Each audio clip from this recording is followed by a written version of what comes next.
Here's a key difference between spring football 2025 for Miami and last year's spring football 2024.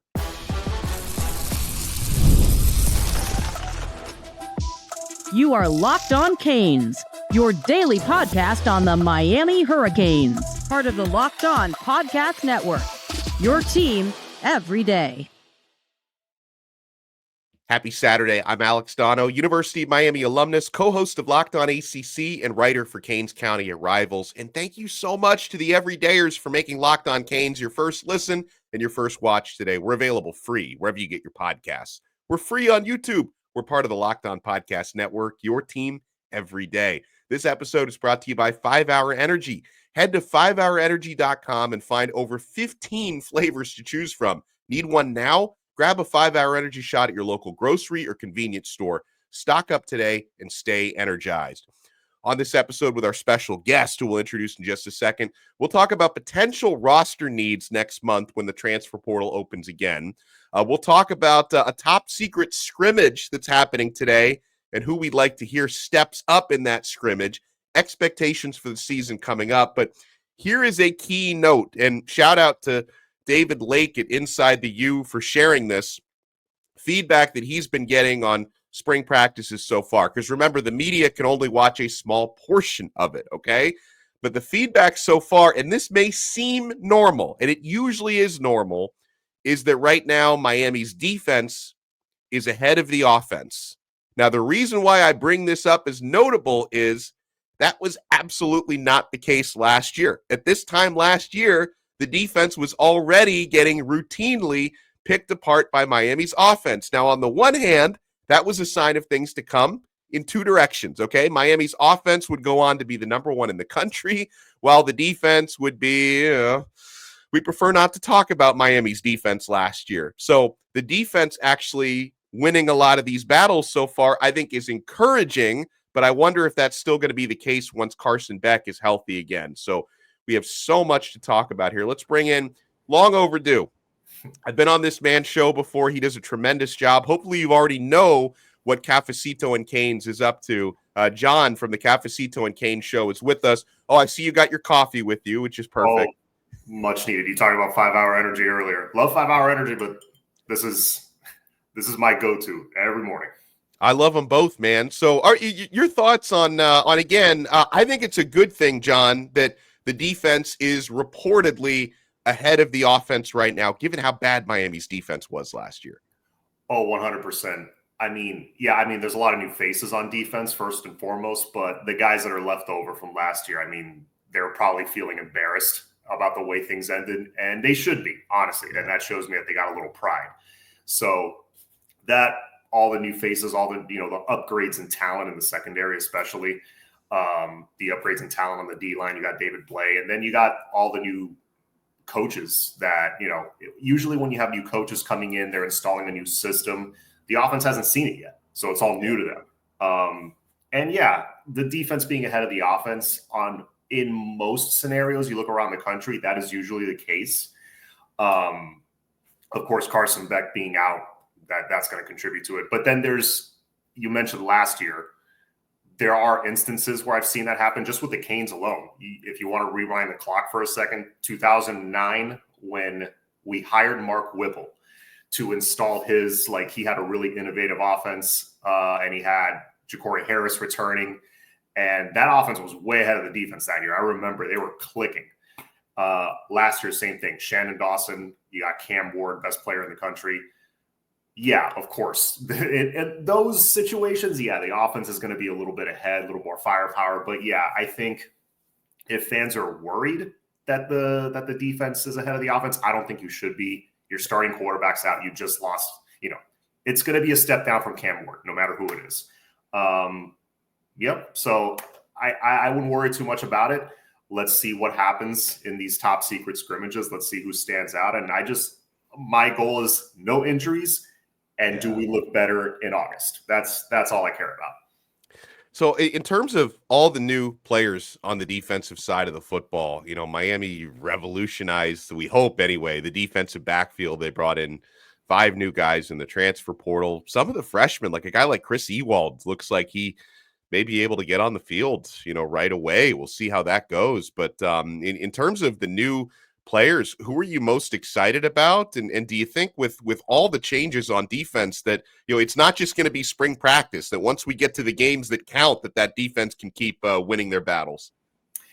Well, yeah, Ewald's one I'm looking at, and another one I'm really excited about is Zachariah Poyser, who I'm hearing looks like, at least before they actually step on the field and put full pads on and start hitting, at least right now, he looks the part of a future All-American.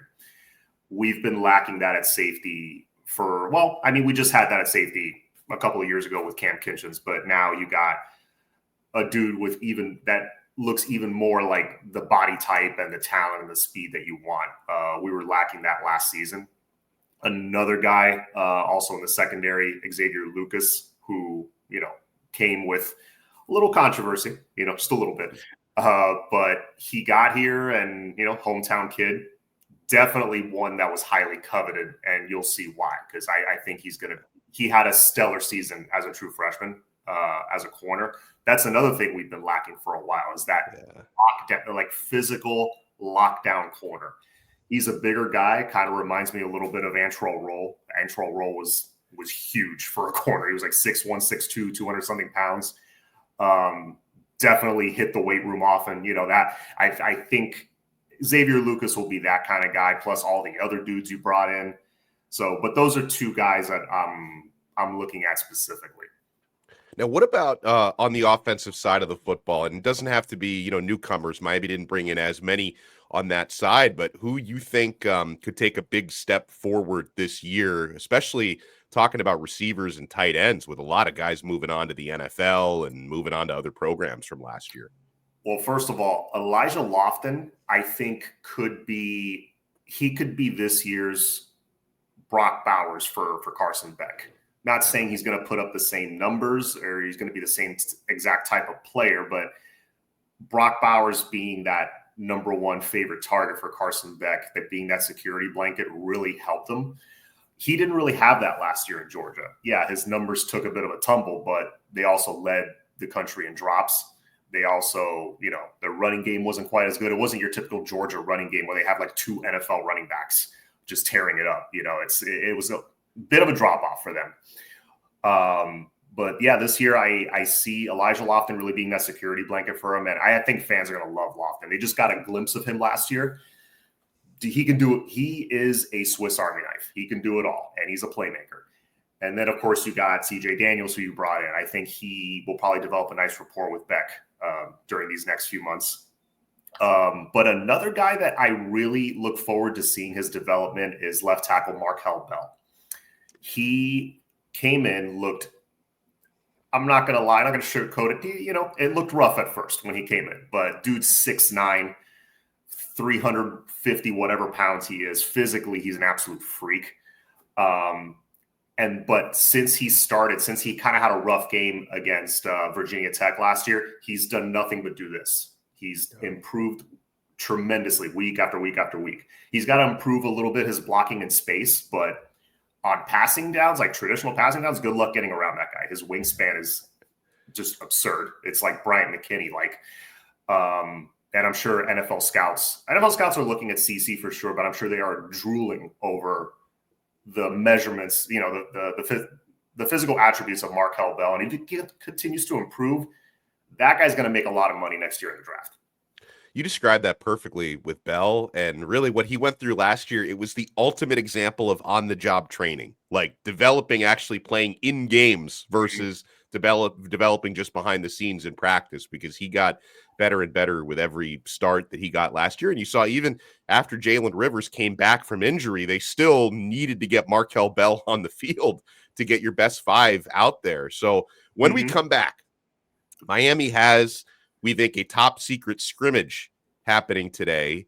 We'll give you some players, John and I, who we think should, and we'd love to hear, step up and dominate that scrimmage today. You want to keep it locked right here. We got Cafecito and Canes with us. We're only getting started on this brand new episode of Locked On Canes. We're all about the stats because numbers don't lie. And when it comes to the all-new Nissan Armada Pro 4X, the numbers are on an MVP level. With the ability to tow up to 8,500 pounds, it can quite literally carry the whole team. Plus the gear, wherever you need to go. It's powered by a twin-turbo V6 engine, delivering the strength and performance to handle highways, back roads, and everything in between. And with room for up to 8 people, the Armada Pro 4X is built for big crews, big adventures, and even bigger memories. Whether you're exploring off-road trails or rolling up to the arena, the Armada Pro 4X brings power, versatility, and style wherever you go. Take your adventures to new heights with the all-new Nissan Armada Pro 4X. Learn more at nissanusa.com. We're also proudly brought to you by 5 Hour Energy. Daylight savings snuck up on us again. And if you're feeling that lost hour of sleep, 5 Hour Energy has your back. The extra sunshine means more time for fun, but sometimes you need a little boost to power through. Whether you're staying up late watching the NCAA tournament, which we've all been doing this week, squeezing in a round of golf after work, or just trying to keep up with your busy day, 5 Hour Energy gives you that quick, refreshing pick-me-up whenever you need it. Guys, I'm recovering from a cold, so I've needed that extra energy boost. I've been getting that from 5 Hour, in addition to staying up late to watch the NCAA tournament. It helps me keep up the next day. Whether I'm at a game or traveling, 5 Hour Energy is easy to grab, keeps me feeling refreshed. Head to 5hourenergy.com to find over 15 flavors to choose from, including watermelon, blue raspberry, and peach mango. You can even build your own 12-pack or 24-pack delivered right to your door. Need one right now? Grab a 5 Hour Energy shot at your local grocery or convenience store. They are everywhere. Stock up today and stay energized with 5 Hour Energy. Thank you so much for making this Saturday episode of Locked On Canes your first listen and your first watch today. For your next listen, make sure you check out Locked On ACC. Kenton Gibbs and I take you around the conference talking basketball. The ACC is down bad in basketball. We got Duke is the only hope with UNC. Clemson and Louisville haven't been eliminated already. So we'll keep you updated throughout that Locked On ACC. Here on Locked On Canes, we're talking with our guy John from the Cafecito and Canes show. So we think first scrimmage of spring football, John, is happening today at Green Tree. When we start to get those reports, the feedback from Cristobal, some of the leaks that come out, who would you like to hear has a great and dominant scrimmage performance today?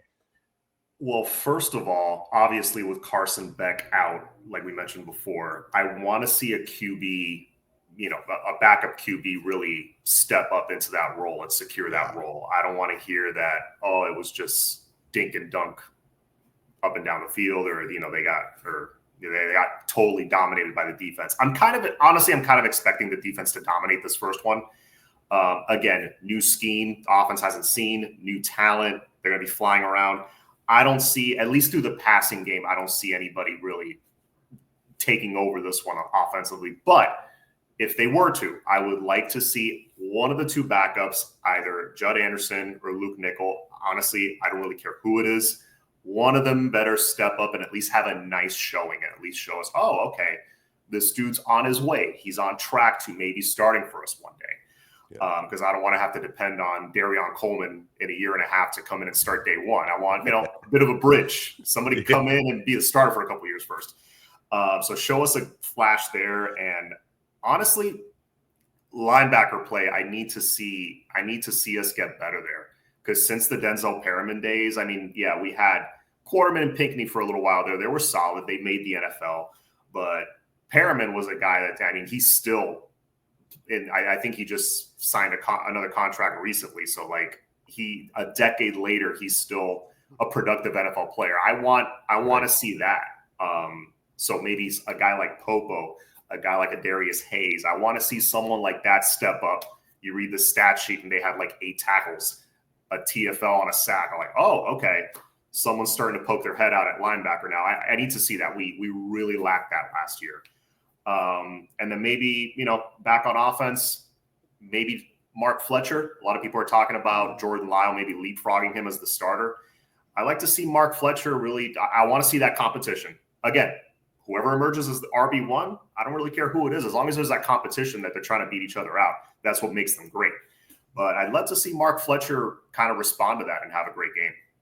Those are great. I'll add someone that you talked about a lot in the previous segment. I'd like to hear Elijah Lofton has a really good scrimmage, and I expect he will. This is someone, again, you talked about it. We got the little preview of that last year in kind of a limited role.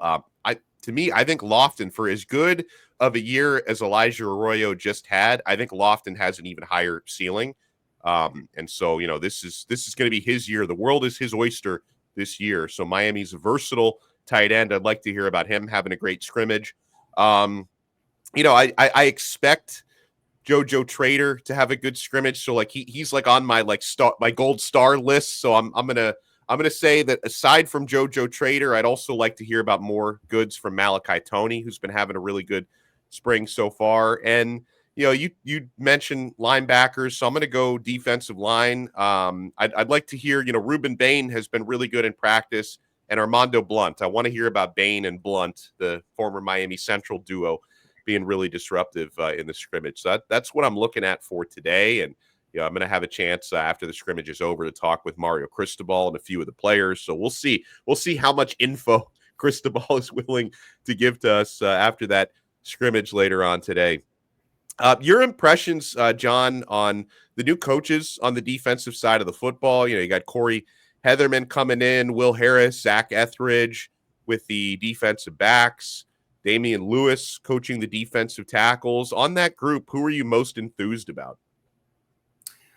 Well, I got to go right to the new defensive coordinator, Heatherman, because his demeanor right when he came in for his first press conference, it was like, okay, that's when I picture a defensive coordinator. That's what I picture in my mind. Just that, that killer look in his eyes.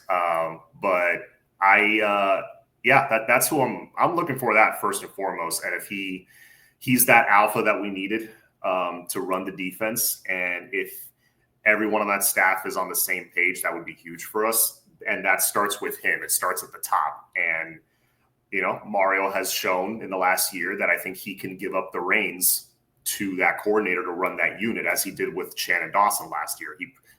That looked more like a Shannon Dawson offense, which told me, okay, Mario didn't so much get his hands in there until maybe the bowl game, where we were running it completely on in that second half. We ran it like almost every play. But yeah, I would look to Heatherman, and that's kind of a two-pronged answer. Like, it's like for the defense in general, but also for the linebackers specifically, since he's coaching the linebackers. Yeah. I'm looking at the defense, but I'm looking at that unit specifically, like I said. But it's exciting when you bring in a new coordinator with a new scheme and new faces, and it could be like that 2016 season with Manny Diaz, that we went from whatever we were ranked with D'Onofrio to that first year with Diaz, just by switching up the scheme. That year we didn't even get a lot of new faces. It was just switching up the scheme to a more aggressive style, and boom, we're a top 20 defense. I'm looking forward to seeing that. Yeah, from that year you described, from D'Onofrio to Diaz, they shaved literally 10 points fewer allowed per game. They shaved 10 points from their defense, which was incredible. So heading into 2025, John, obviously 2024 was one of the more exciting seasons that we've experienced, but ultimately it ended in disappointment, right? Losing 3 out of the final 4, not making it to the ACC championship game, not making it to the CFP. Got a Pop-Tart Bowl was where we ended up, unfortunately. Can they finish the job this coming season, right? I mean, I know Cam Ward is no longer a Hurricane. I think Carson Beck can be really good, but can this team finish what last year's team started? I think they definitely can. Look, they don't have the excuse anymore, well, the roster's not quite there yet. It's assuming Carson Beck can come back from his injury just fine and return to that form and just run this offense effectively. Aside from that, the rest of the roster looks pretty set to me. Just adding, maybe an impact linebacker, maybe an impact receiver. You're pretty much beyond that. You're good. They can't use the excuse anymore. Well, the roster isn't there yet. No, the roster's there. The roster's there. It will be an uphill climb that end of the season, because if the key is to finish strong, as I've learned as a Hurricanes fan, it's not how you start, it's how you finish. Right. And I'm looking at the schedule right now. In November, November 1st, you got SMU on the road. That the 8th, you got Syracuse at home. They lost a bunch of dudes from their offense, so hopefully that's a pretty easy win. NC State at home, then Vatech on the road the 22nd, and then the Pitt on the road on the 29th. So that's not going to be easy for people thinking that we're just going to run through that. I hope we do, but that's really not going to be an easy stretch to end the season. But I think they're more than capable of it.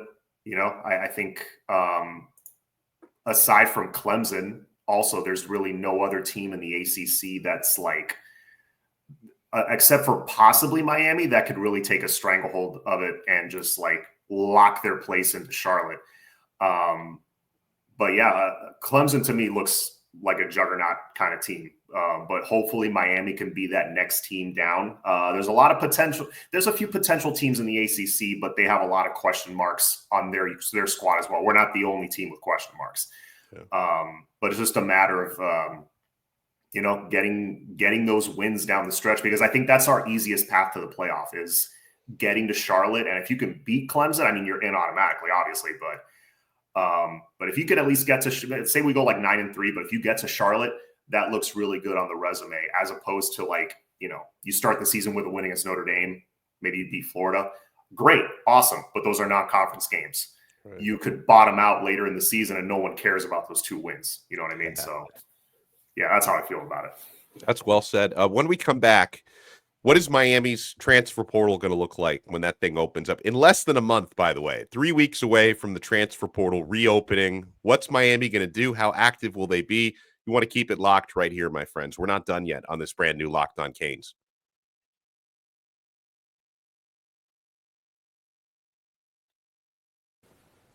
The NCAA tournament is here, and so is the bracket breakdown. Locked On Podcast Network and Amazon Fire TV channels are teaming up to deliver NCAA tournament coverage like never before. Watch studio shows featuring former players and Locked On's local experts as they guide you through every upset, buzzer beater, and bracket matchup. Stream it all for free on Amazon Fire TV channel. Search Bracket Breakdown to see it all for free. It's your team every day. And I'm loving that bracket breakdown. Even though Miami's not in the tournament, I enjoy kicking my feet up and watching the great content that Andy Patton, Isaac Shade, and the whole crew is giving you guys on Locked On College Basketball and Amazon Fire TV. Talking football here with John, host of the awesome Cafecito and Canes show.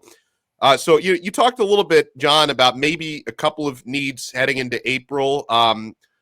What positions do you think Miami's going to look at most when the transfer portal opens again? And I feel like they don't need as many drastic moves as they needed this time last year, in my opinion. Yeah, it's a little odd because, like I said, the roster looks pretty set. Obviously, if you want to add a couple of shiny toys to really put you over the top, Mario's going to do it, of course. Yeah. I have no doubt he's going to go after like a big time playmaking receiver, probably a bigger body, like 6'3", 6'4" kind of guy, maybe somebody who can stretch the field.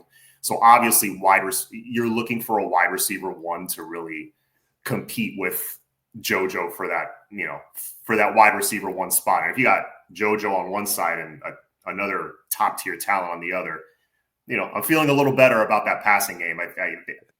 I don't think Carson Beck again has had an array of weapons like that. So I'm looking forward to seeing the potential of that.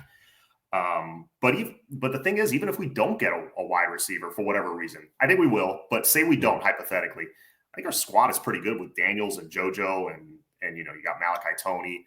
Ray, if he develops, like I think he will, I hear he looks good, that he's trimmed down his body. He's like kind of refocused. You never know. We'll see. But I think 99% chance we'll pick up a receiver. Linebacker, you need to pick up an impact guy there. Love Popo.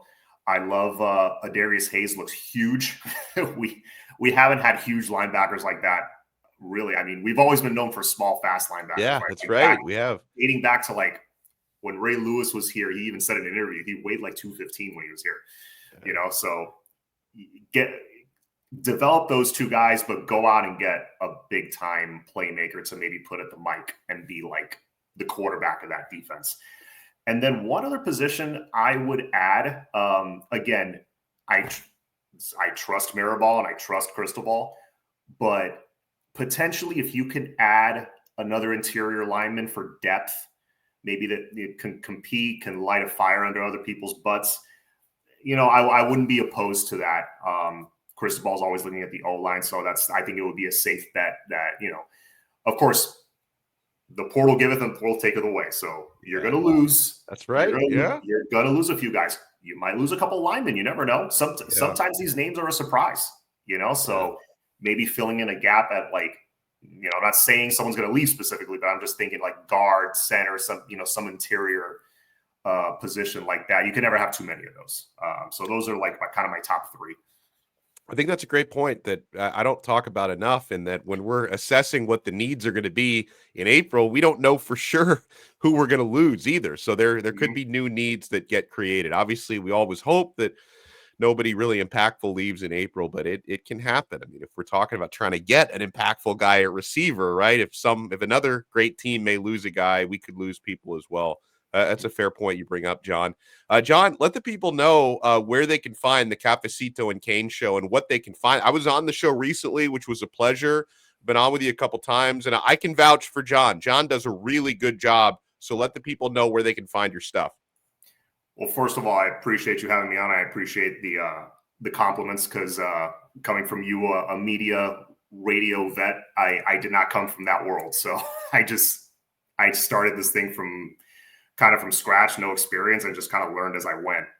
But yeah, if you want to find me, Cafecito and Kane show on YouTube, there's my X account right there. If you want to follow me there, I'm also on Instagram. I post there every so often, like big updates and things like that. So yeah, just type the show in the search bar. You'll find me. I'm not hard to find.